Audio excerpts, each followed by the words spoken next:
Good afternoon, everyone, and welcome to the Rendering in VR webinar. My name is Nick, and I'll be doing the presentation with you today. Just like all of our previous webinars, everybody will be on mute. So if you do happen to have any questions at any point during our class, please feel free to go ahead and type those into the questions area.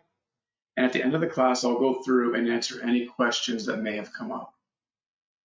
Also, at the end of the class, I will be sending out an email that will contain a document that's going to cover everything that we're going to be looking at in today's class. Should you happen to have any questions while going through that document, please don't hesitate. Contact our support department.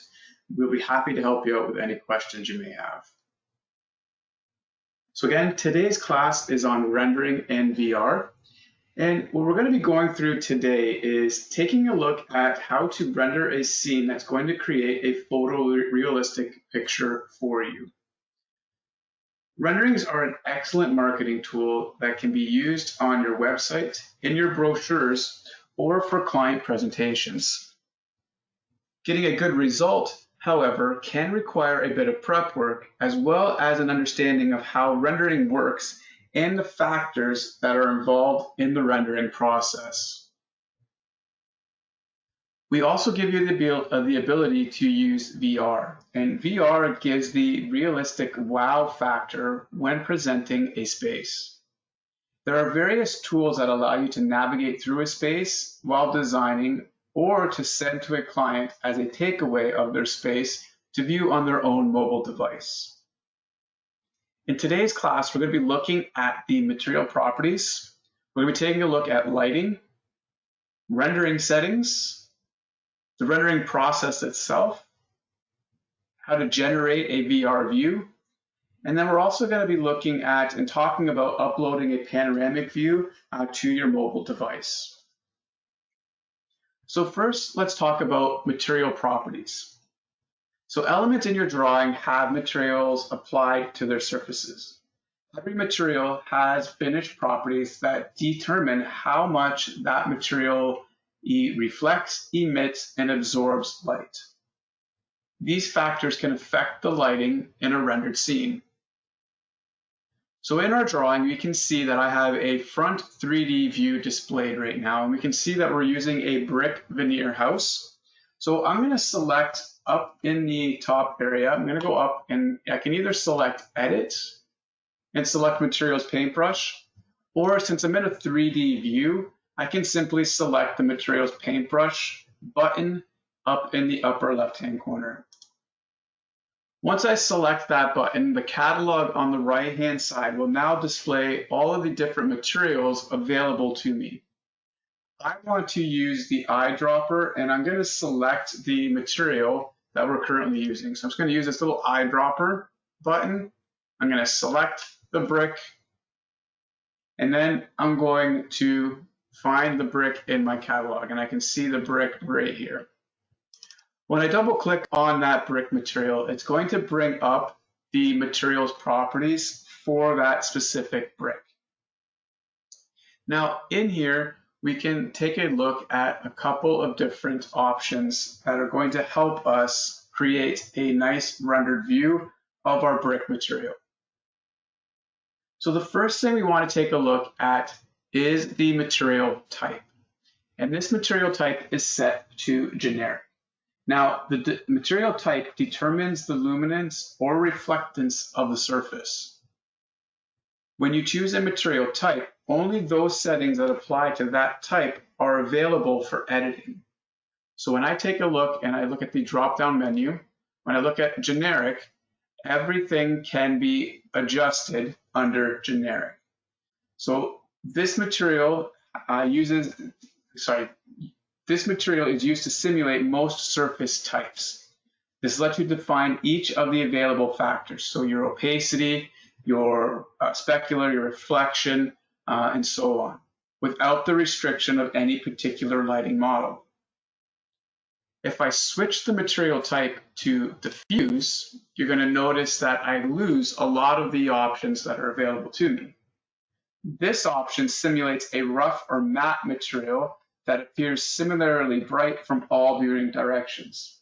This is suited for materials such as brick or matte paint. We also have a lamper option.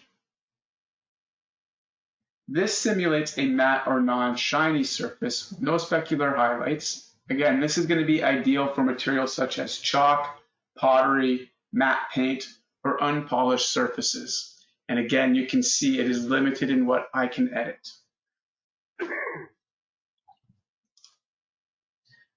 Lastly, we have foam, and this is going to simulate a shiny surface with specular highlights. It's going to be commonly used for materials such as polished wood floors and metals. So again, it gives me the ability to adjust each of these independently except for reflection. By default in Envisioneer, I believe all the textures are set to generic. It gives you the ability to adjust these as you would see fit. So again, you can take a look at the materials that you're using and adjust them accordingly.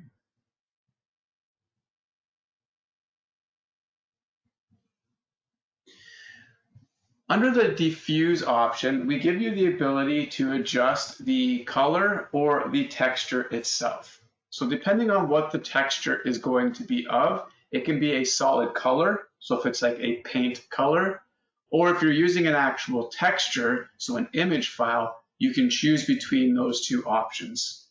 We're using a brick texture, so that is what we're going to be using. When we take a look at the brick texture itself and I click on the texture, I can see that I have a texture map. So this particular texture map is showing me the texture itself. So this is what the texture looks like, and this is a tileable material. What I mean by that is if I took this texture and I copied it off to the left, the right, up, and down, it would create a nice repeating or tileable texture. Tiles, bricks, flooring will all be or all should be tileable textures to help remove any kind of a seam in your designs. This texture, as an example, is set to a specific height and width. And we have that locked to constrain, so we know that it is going to stay that size when it's being edited. So in this case, since I'm basically seeing one brick width, then I know that the width is going to be 8 inches. The height is set to 8 inches because I'm including the brick height plus the mortar joints between the two. So that's where I'm getting that 8-inch height and 8-inch width from. If I was using a different texture, so I'm just going to cancel out of here as an example, and I grab brick 1, we'll do brick 1 as an example. When I take a look at this texture, I can see that there's many bricks in here. So the tile size is set to 4 feet by 4 feet because we've actually gone through and counted all the bricks through here and defined that that's the size that needs to be for this particular texture. So depending on how many bricks or tiles or floor planks are in your design, you're going to want to adjust the tile height and width accordingly. Just going to cancel out of there and go back to our texture. Underneath the diffuse option, we give you the ability to apply a bump map. Now, bump mapping basically simulates the bumps and wrinkles through small displacements on the surface. The modeled surface is then used for your lighting calculations. So, for example, when using the Phong reflection model, giving the appearance of detail instead of a smooth, flat surface. To use the texture selected in the diffuse section as the bump texture, ensure that the lock icon next to the bump texture swatch is closed. To select a different texture to use for the bump texture, click the lock icon to unlock it, and then you can select the texture map dialog, ensuring that you set the type to a normal map. So if I want to apply a texture bump map to this, I can select the lock option and it will apply the same texture that is being used. And then through here, I can adjust my bump scale.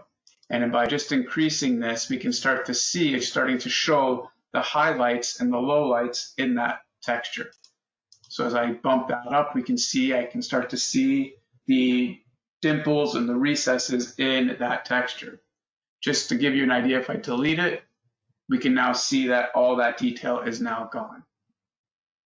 Alternatively, if you have what we call a normal map, and if you found this texture online, it may come with a normal map.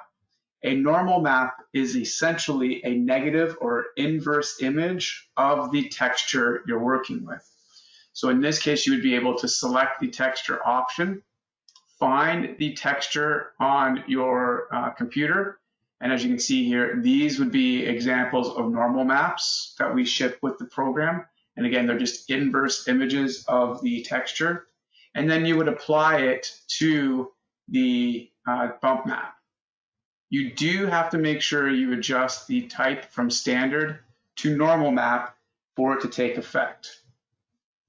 The other thing you need to make sure you do is make sure that the tile height and width matches exactly with the tile height and width of the texture. So this one would be 8 by 8 if I had a normal map of that brick.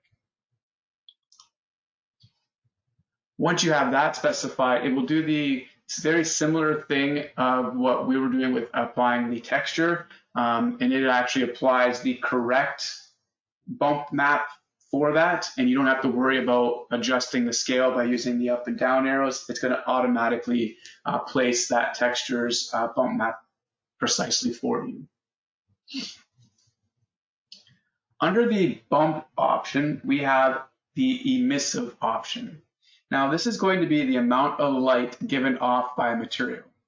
You can click the color option to select the color of the light that's going to be emitted, and you can also use the slider to adjust the level of the emissivity of the object itself. The more emissive a material is, the more self-luminous it is going to appear.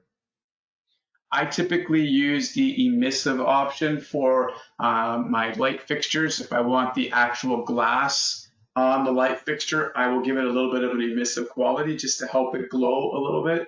Other than that, I usually always have the emissive quality set to 0. Under emissive, we have opacity, and this is going to determine how transparent the material is. Think of this as a mask being applied over the surface itself. You can again click the color swatch to select a color for the opacity mask, and you can use the transparent opaque slider to adjust the level of transparency. You can also use the dull and glossy slider to specify the glossiness of the opacity mask. Next, we have specular. And this is going to control the reflection that creates highlights on materials, making them appear shiny. Again, you can click the color swatch to select a color for the specular highlights. You can use the slider to adjust the intensity of the highlight color. The higher the value, the lighter and therefore shinier the color will be.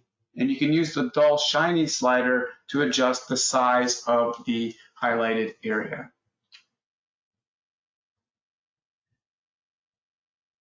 Reflection is going to control the amount that the material throws back light on that surface. So you can use this to simulate reflective objects like mirrors and shiny surfaces.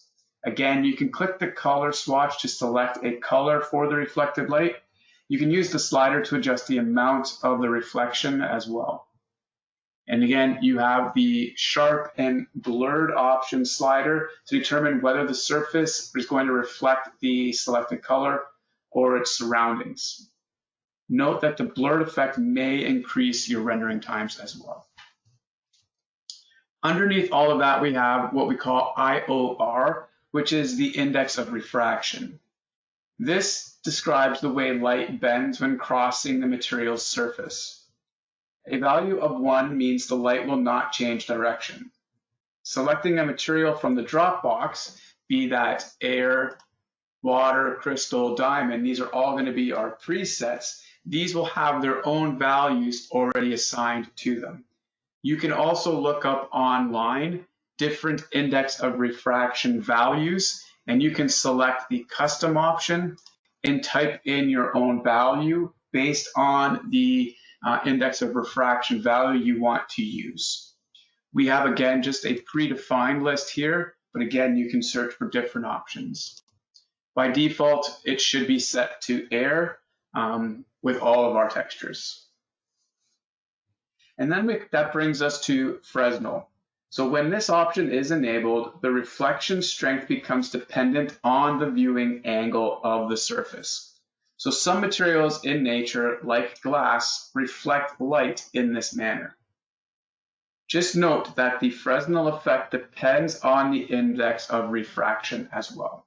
So if you're going to use the index of refraction, you're going to want to make sure you also if you're going to use Fresnel, you want to make sure that the index of refraction is set to the correct value. We're not going to make any adjustments, so I'm just going to click cancel on that. And I'm going to put our model into 2D plan view because the next thing we're going to be looking at is adding in a light. So again, lighting in Envisioneer is going to be either direct light and ambient light levels define the light that is going to be reflected. Direct light is light that is emitted from your light fixtures. It has a specific color, intensity, and direction. Ambient light can be thought of as a general level of light that is everywhere in the scene. Every light in a scene contributes to the overall ambient light in the particular scene you're working with. If you are rendering an interior view, you need to consider the light sources in your model. Although light coming in through windows is considered during the calculation, you may want to insert interior light fixtures to provide additional light for the scene. We're going to insert a light into our study. So I'm going to add in a light into our study room. You can insert a variety of light fixtures in your design with the simple point and click options within Envisioneer. We're going to go up and we're going to select interiors, and then under interiors I'm going to select lighting, and then under the interior lighting I'm going to select the light options that I want to add in. The catalog is broken up into different light types. So we have ceiling fans, ceiling lights, fluorescent lights, we have lamps, recessed lighting, we have vanity lighting, wall lighting, all different types of lighting fixtures that you can choose from. You can also import your own lighting if you're not finding an option that you want to use in your design. I'm going to open up the ceiling fixture option, and I'm just going to grab a light fixture from in here, and we're going to grab, let's just grab under chandeliers. I'll just grab the emery light. So I'm going to go under pendants, and I'm going to grab the emery pendant light, and I'm going to bring that into my study, and I'm just going to drop that into the middle of my room. Once the light is added in, I can rotate it, I can move it around, I can do all the different options that I would need to help place this exactly where I want in the design.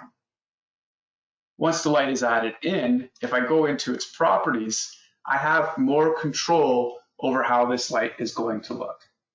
So in this particular light, under the basic tab, this is where we're going to control the size of the light itself.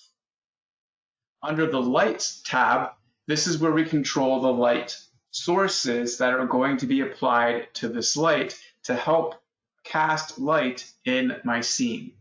So if I kind of flip this guy around, we'll start to see these little squares here. Those are acting as my light sources. And my light sources are going to be 32 watt standard fluorescent pendant mount lights. Now, I can go through and I can adjust these lights to be whatever light source I want.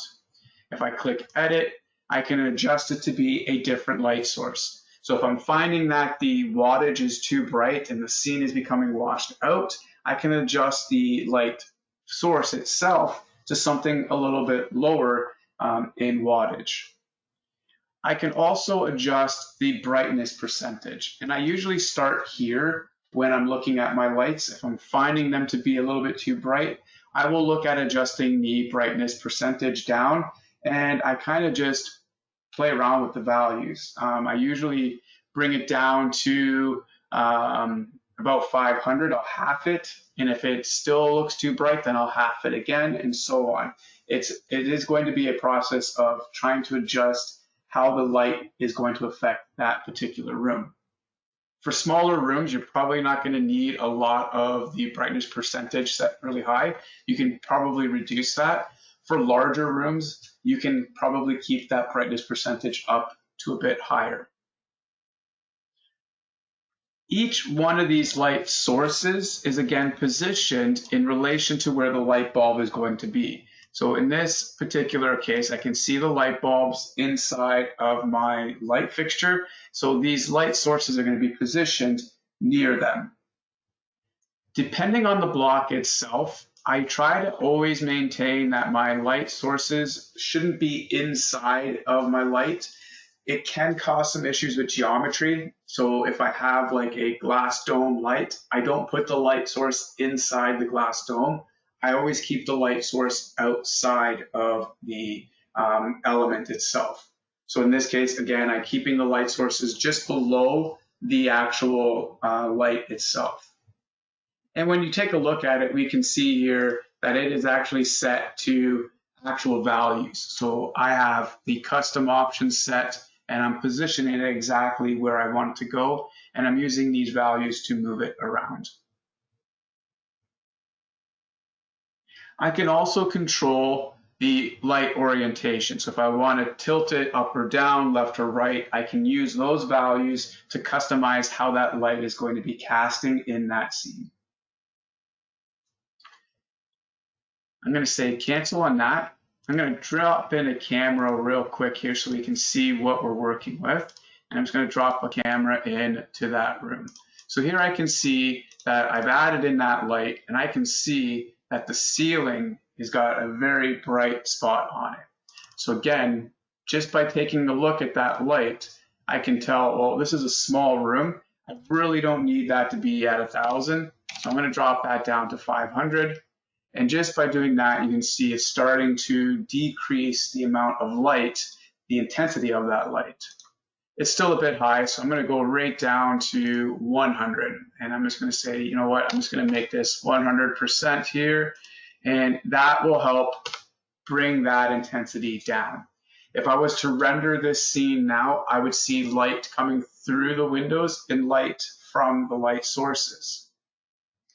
If I flip this into a realistic mode, I can see the actual lights from the outside coming in. So I can see the lights on the floor here. And I can adjust the time of day as well. And we'll touch on that in just a moment. But again, you can see how the light is starting to affect that scene. And if I was to render this, I would see light coming in. Next, we're going to look at rendering settings. So there are two different groups of settings that are considered when a scene is being rendered. Your global settings determine your location in the world and the time of day. This will determine where the sun is sitting on the horizon and therefore how much daylight will be in the scene. There are also various 3D real view settings that determine what the rendering result will be. So with a 3D view displayed, I'm going to go to the exterior. I'm going to go 3D exterior, and we're going to go in and we're going to select View, Render 3D Real View. And this will bring up the Render 3D Real View dialog box. And in here we can control a couple of different options. So the first thing we're going to do is we're going to go down and we're going to select the Options button. In the global option, we're going to see that we have the option in here to control exactly where in the world we are going to be. So I can control, again, where in the world my house is being located. Again, by default, we have ours set to Toronto, Canada. You can again customize this. You can again adjust the north arrow to position exactly where this house sits in relation to north. This will help with your sun studies. So once you have the house situated correctly and the north arrow pointing in the right direction, when you want to show sunrise or sunset in your renderings, you can actually do that because it will show accurately where the sun will be at that time of day. Under the 3D real view options, we have a bunch of different controls in here. So the first option we see is the ray trace quality. So right now, the level controls the quality level of the rendering. And there's 5 different options. You have level 1, which will be your lowest quality, but your fastest rendering time. And then we go all the way up to level 5, which will be your highest quality, but your slowest rendering time. If you are just starting out rendering your first scene in your design, I always recommend using one of the lower quality levels first to get an idea of how things look. You may render a scene and realize, oh, I put the door in the wrong spot, the door is flipped the wrong way, or I'm missing something in my design. Instead of rendering for over an hour at a high level, you can render in a couple of minutes at a low level and see that issue very quickly. It also helps you get an idea of how the lights are going to look in the scene without spending all that time rendering at a full quality. Once you're happy with the scene and you're happy with how the low level rendering looks, then you can move up to the higher level quality to render a more photorealistic scene. In conjunction with the level is going to be your anti-aliasing, and this is going to help control how the lines appear in your drawings or in your designs. So as an example, anti-aliasing is a 5-step process, so you can move all the way up to step 5. And again, the higher the level, the longer it will take to render, but it will help smooth out lines to get rid of that stair artifact looking step effect. So by moving that all the way up to step 5 or level 5, it will help smooth all those lines out. I again recommend adjusting this on your high level quality renderings before anything else.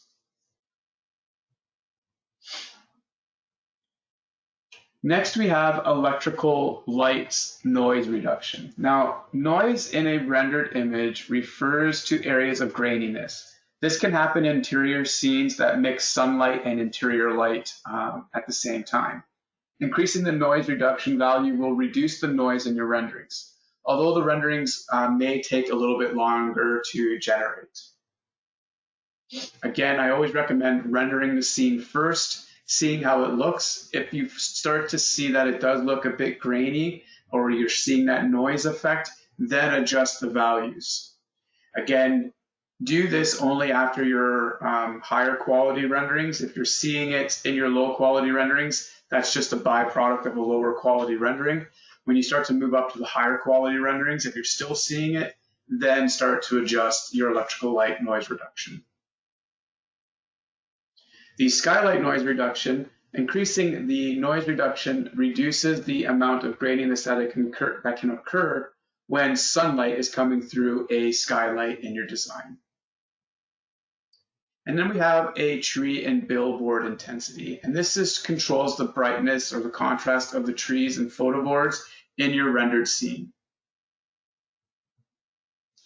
I'm going to click OK on the options, and we're now able to select the option to start to render. So you can use your zoom and navigate controls to move your camera so that you can see exactly what you want to render, and you can get an idea of how this is going to look. So you just move your camera around to again position this exactly where you want so you can see the entire scene in your design.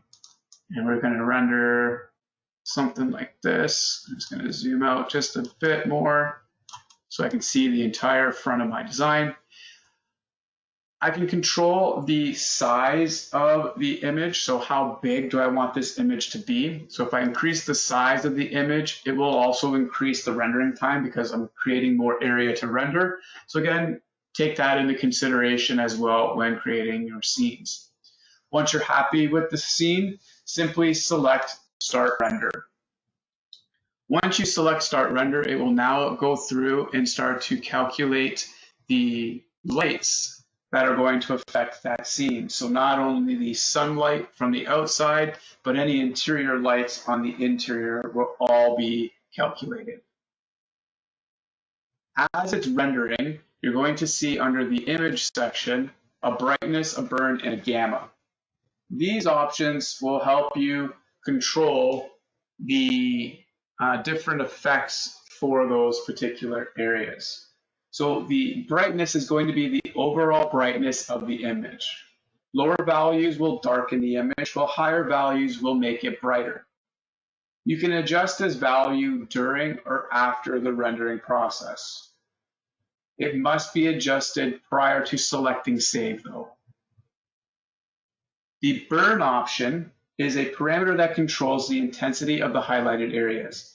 This can be a decibel value between 0 and 1. Lower burn values will decrease the intensity of the highlights to avoid a burned out area in the image. You can adjust this value again during or after the rendering, but it must be adjusted prior to selecting Save. The gamma option is a gamma correction control that overrides the brightness of an image. The lower values again will darken the image, while the higher values make it brighter. You can adjust this value during or after the rendering process. Again, images that are not properly corrected can look either bleached out or too dark. We also have a convert to grayscale option. So if you just want your clients to focus on the design, not on materials, you can simply click the convert to grayscale option, and that way they're not seeing any type of material. They're just going to see the design itself in a grayscale view.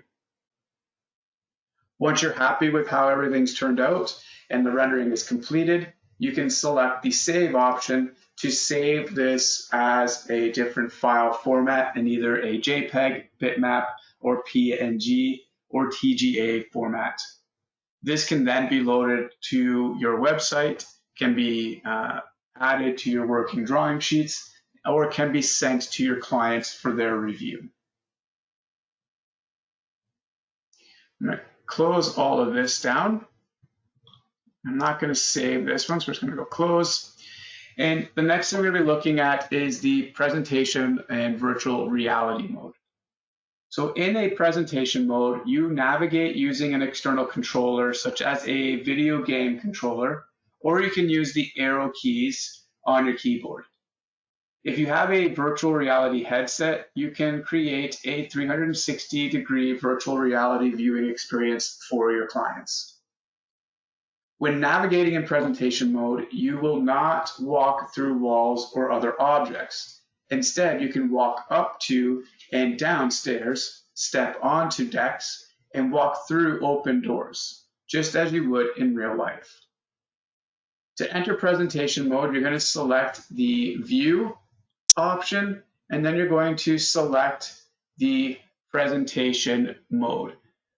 So View, and then you're going to select the presentation mode. Before I do that, I'm going to open the front door. So I'm going to go into the properties of the front door. And I'm going to make sure that under the 3D open option, I'm going to open that up 50% so that I can walk through that door. And then I'm going to say OK. I'm going to go back up to View. I'm going to select presentation mode. This will bring up the presentation mode dialog box. And you can enter presentation mode with a light map or with the none option selected without a light map. You have two choices, presentation or VR to view the model. If you do not have a VR headset hooked up like I do not, the VR option will be grayed out. If you have a VR option if you have a VR headset hooked up to your computer, the VR option will be enabled, and then you can actually put the headset on and walk through the environment in that virtual reality mode. We do not, so we're going to simply select the presentation option. This will bring us into a presentation mode where we can see a rendered view of our design. If you have a video game controller, you can use the arrow keys to walk around your design on the controller. If you do not have a controller, you can use the arrow keys on your keyboard to walk around. And again, I'm just using the arrow keys. I'm pushing and holding the arrow for the up arrow key to walk, and I'm going to walk through and into our design. And I'm now walking into all the different rooms into this design. As long as the door is open, I can walk through it. If a door is closed, I will just bump into that wall or into that door. It will not let me go inside of those areas. So again, the more lights I have in here, it will also create a better viewing environment when I have lights actually turned on. When you want to get out of a presentation mode, simply click the X to exit out of the presentation mode.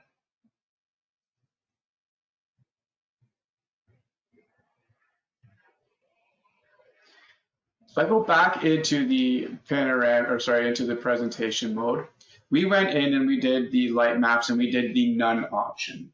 So in presentation mode, you can you can use either the default realistic mode for appearance, or you can use saved light maps. Light maps used baked lighting, giving the scene a more realistic and finished appearance. Baking means it is a pre-calculated scene based on given information like materials and lighting. It is then stored so you can reuse the information at a later date. When entering presentation mode, you can generate and save your baked light maps. So here we have none, and I don't have any light maps generated. But if I click on the generate baked light map, I can adjust how this scene will look with a generated light map. So with that option selected, I have the generate baked light map dialog now open. And at the top of the dialog box, we can give the light map a name.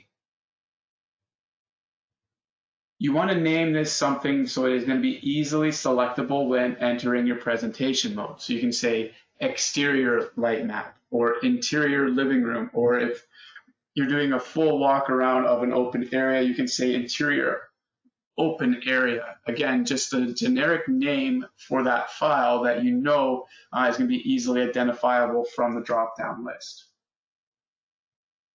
The scene type, this is going to be applicable to your current camera view. So does the anticipated presentation include just a single room or the entire extent of the model?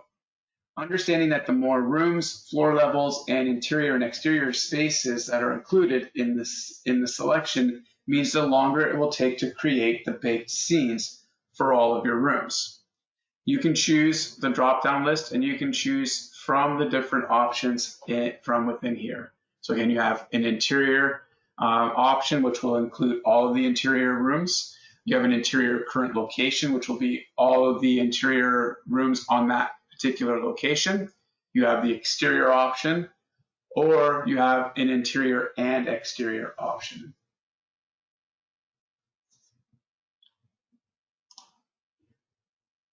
We also have the GI cache quality. Now this is the quality of the shadow effects. The more accurate, the longer the processing time and the more video memory it will use to calculate. Although having a more accurate quality may be desired, it does take a considerable amount of time and video memory to produce. The default setting is in the middle, so you can probably move that right into the middle to have a good control. Your filter point spacing, this is the value that is going to be entered, is the spacing for an invisible grid over the scene in each room. At every grid point marks a camera's new potential position, and a recalculation of the illumination in that room to avoid shadow areas that the original camera could not see. A lower grid value means a longer processing time, and again, our default is set to 10 feet. Once the settings are done, you can then select the Generate GI Cache button. Depending on the settings that you've selected, the number of light sources in the area and the size of the area, this may take some time to calculate. It will indicate its process on the bar below. It will also report the render complete when it is done, and it will return you to the presentation mode dialog box, and then you'd be able to select the baked light map from the drop-down list. Just a note here, if it is too dark or too light as you enter presentation mode, you can also use the plus or minus keys to adjust the brightness.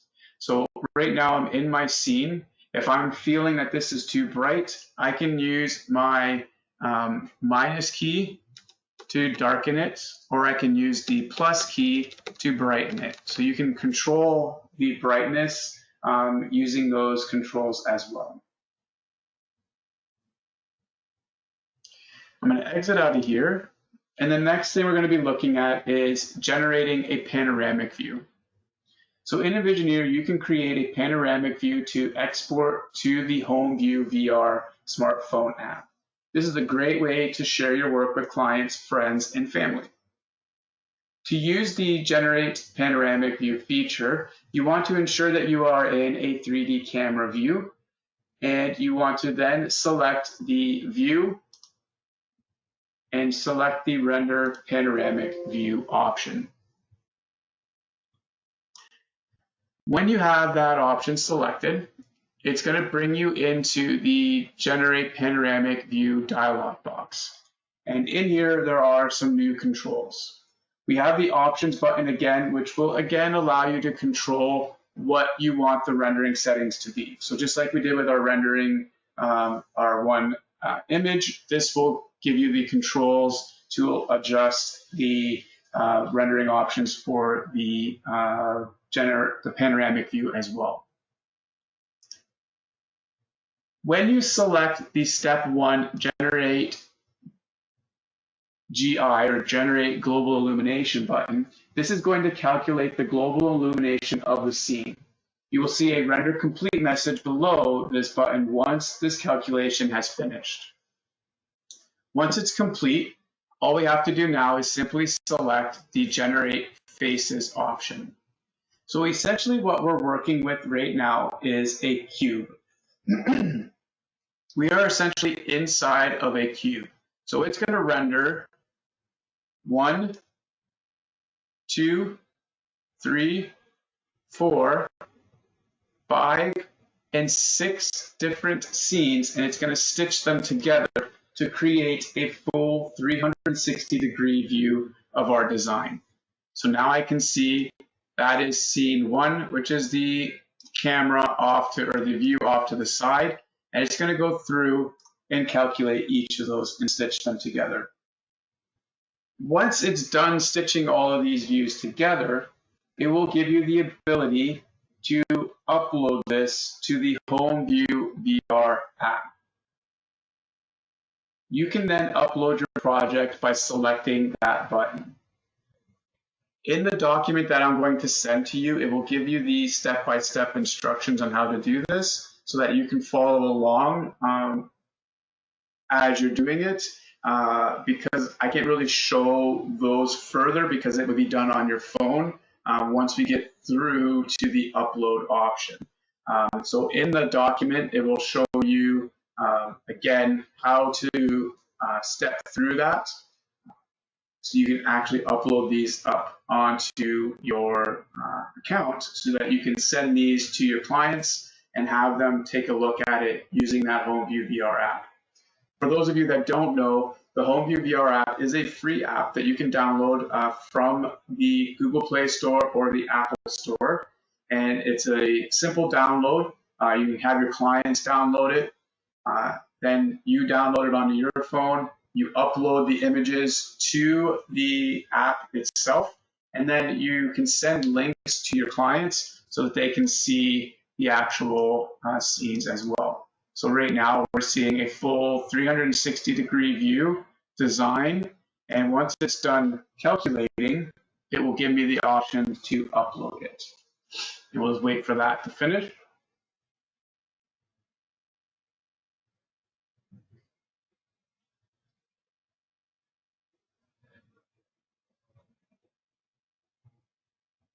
Again, like I mentioned in the document, it will go through how to use the HomeView VR app. So here we can see that it is now finished, and it's asking, do you want to upload this to your HomeView VR? And I can click upload, and it will ask me to sign in. So this is where I need to sign in. I can then, once I'm signed in, I can click the upload panoramic view, and that process is now done. It will now be on my app, and I can now look at it on my phone or send links out to clients so that they can actually access it and look at the design themselves. And what they would be able to do is exactly what we're seeing here. I'd be able to, or they'd be able to navigate and look around and see the design that you've created for them.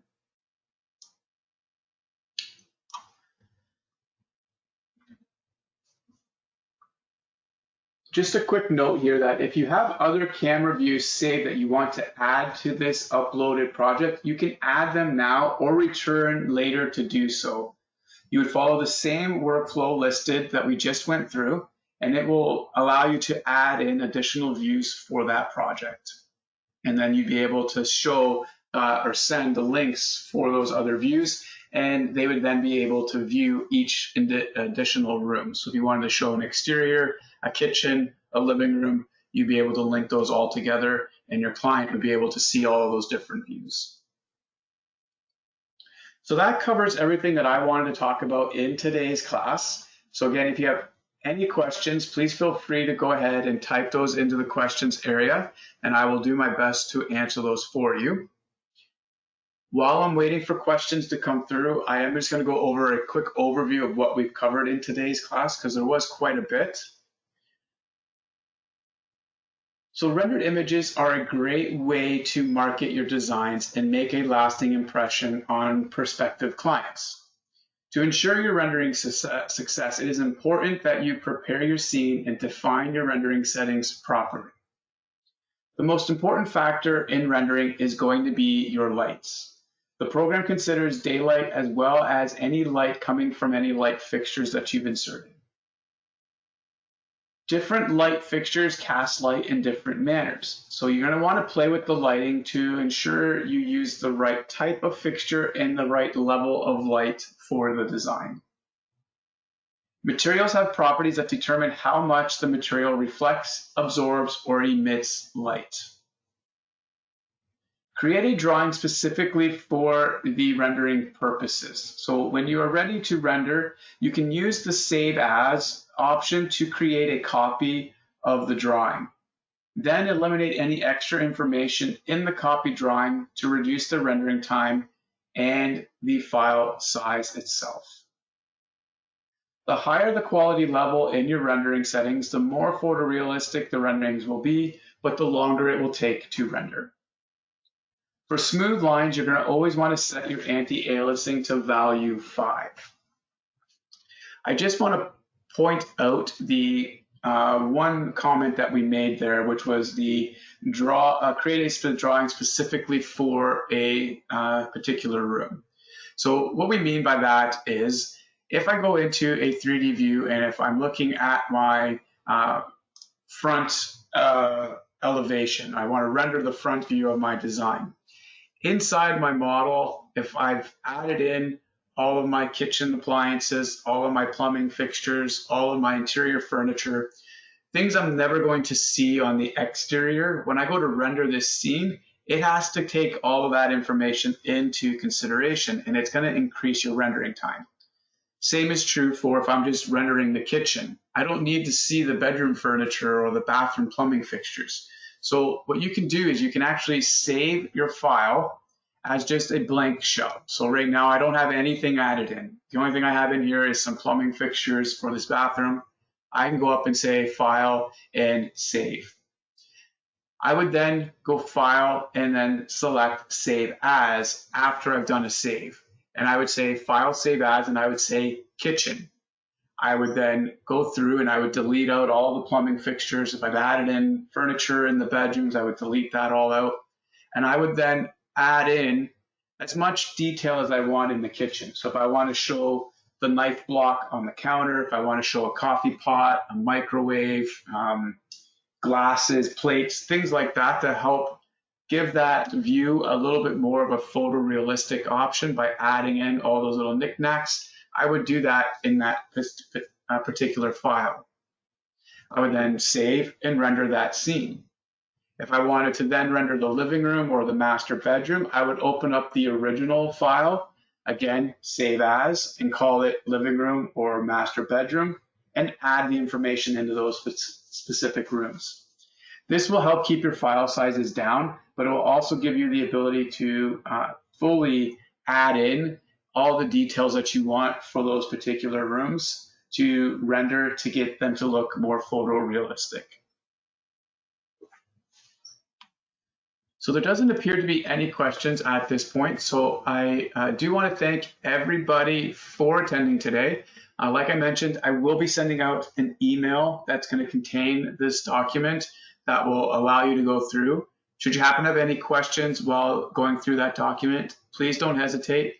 Give us a call and we'll be happy to help you out with any questions you might have. So thank you very much, everybody, and enjoy the rest of your day.